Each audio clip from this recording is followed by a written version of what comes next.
Welcome to Reading with Mr. Hunter.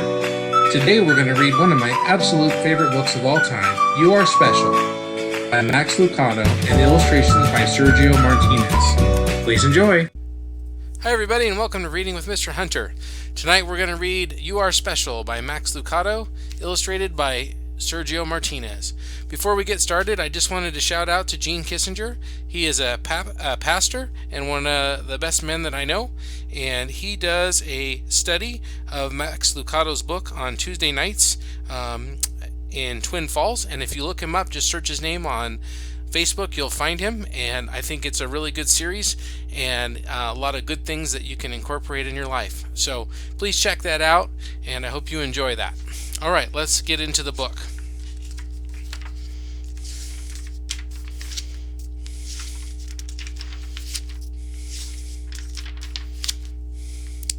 The Wemmicks were small wooden people. All of the wooden people were carved by a woodworker named Eli. His workshop sat on a hill overlooking their village. Each Wemmick was different. Some had big noses, others had large eyes, some were tall and others were short. Some wore hats, others wore coats, but all were made by the same carver and all lived in the village.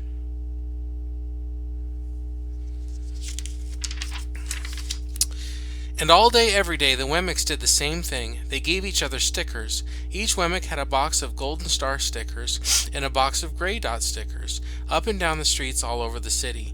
People spent their days sticking stars or dots on one another. The pretty ones, those with smooth wood and fine paint, always got stars. But if the wood was rough or paint chipped, the Wemmicks gave them dots.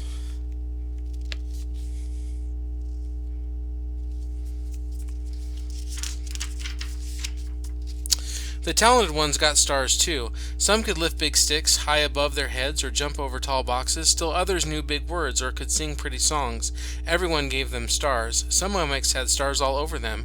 Every time they got a star, it made them feel so good. It made them want to do something else and get another star. Others, though, could do little, and they got dots.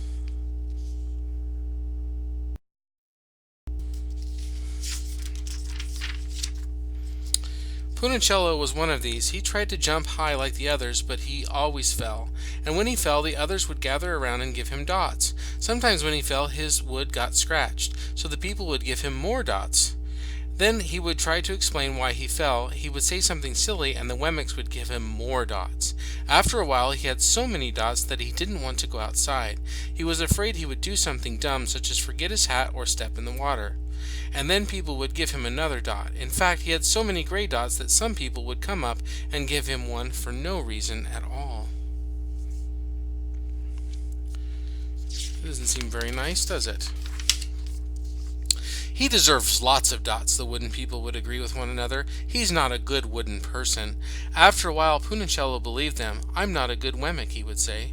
The few times he went outside, he hung around other Wemmicks who had lots of dots, and he felt better around them.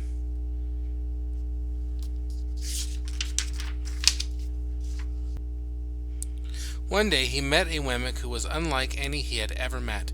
She had no dots or stars. She was just wooden. Her name was Lucia. It wasn't that people didn't try to give her stickers, it's just that the stickers didn't stick. Some of the Wemmicks admired Lucia for having no dots, so they would run up and give her a star, but it would fall off. Others would look down on her for having no stars, so they would just give her a dot, but it wouldn't stay either. That's the way I want it to be, thought Punicello. I don't want anyone's marks. So he asked the stickerless Wemmick how she did it. It's easy, Lucia replied. Every day I go and see Eli. Eli? Yes, Eli the wood carver. I sit in the workshop with him. Why? Why don't you find out for yourself? Go up the hill, he's there. And with that the Wemmick who had no stickers turned and skipped away.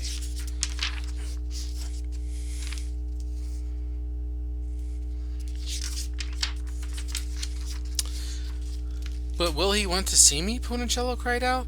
Lucia didn't hear, so Punicello went home. He sat near a window and watched the wooden people as they scurried around giving each other stars and dots. It's not right, he muttered to himself, and he decided to go see Eli.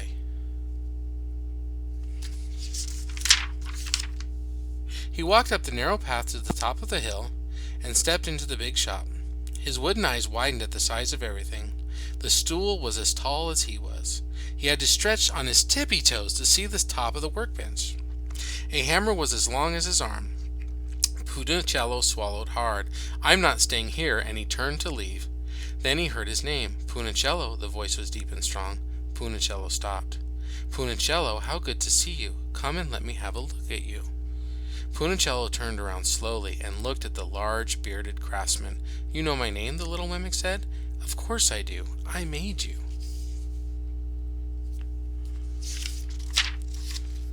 Eli stooped down and picked him up and set him on the bench. The maker spoke thoughtfully as he looked at the gray dots. "Looks like you've been given some bad marks." "I didn't mean to, Eli. I really tried hard." "Oh, you don't have to defend yourself to me, child. I don't care what the other Wemmicks think." "You don't?" "No, and you shouldn't either. Who are they to give you stars or dots? They're Wemmicks just like you." "What they think doesn't matter, Punicello. All that matters is what I think, and I think you're pretty special."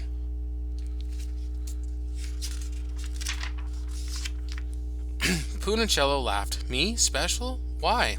I can't walk fast. I can't jump. My paint is peeling. Why do I matter to you?" Eli looked at Punicello, put his hands on those small wooden shoulders, and spoke very slowly. "Because you're mine. That's why you matter to me." Punicello had never had anyone look at him like this, much less his maker. He didn't know what to say.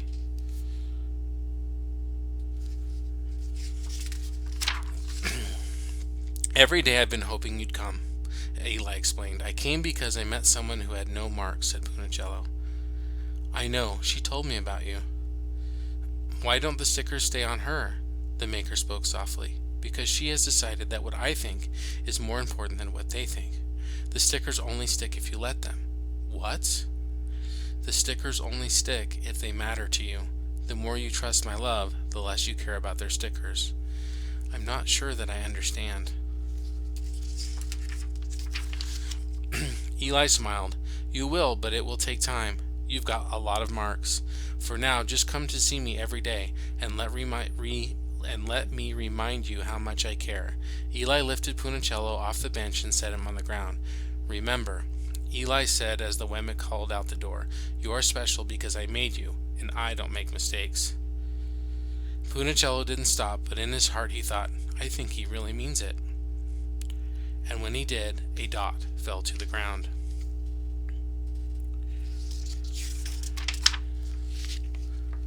That's the end of that story. I hope that you enjoyed it, and thank you for watching.